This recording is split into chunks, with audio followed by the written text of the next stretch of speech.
માવઠાની આગાહી વચ્ચે આજે ગુજરાતના વાતાવરણમાં પલટો જોવા મળ્યો। પંચમહાલ અને દાહોદના કેટલાક વિસ્તારોમાં આજે હળવો વરસાદ આવ્યો તો અમદાવાદ, મહીસાગર, અંબાજીમાં વાદળછાયું વાતાવરણ જોવા મળી રહ્યું છે। આ માવઠાની શક્યતા અને વાદળછાયા વાતાવરણના કારણે પાક પર સંકટ ઊભું થયું છે।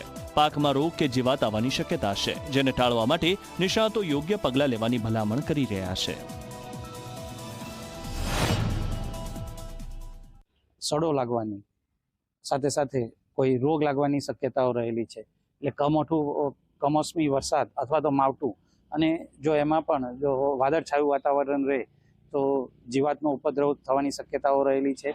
સાથે સાથે એમાં આ રોગ લાગવાથી દાણાની ગુણવત્તા ઉપર પણ માઠી અસર જોવા મળે। તકેદારીના પગલાં રૂપે જે કંઈ પણ ભલામણ કરવામાં આવેલી છે એવી ફૂગનાશક દવાઓ અથવા જંતુનાશક દવાઓનો સંપર્ક કરવો જોઈએ, અથવા તો નજીકના કોઈ કૃષિ સંશોધન કેન્દ્રો, યુનિવર્સિટી અથવા યોગ્ય જગ્યાએ સંપર્ક કરી અને માહિતી મેળવી અને ત્વરિત પગલાં લે તો આપણે આ કમોસમી માવઠાથી આપણા પાકને બચાવી અને વધુ સારું ઉત્પાદન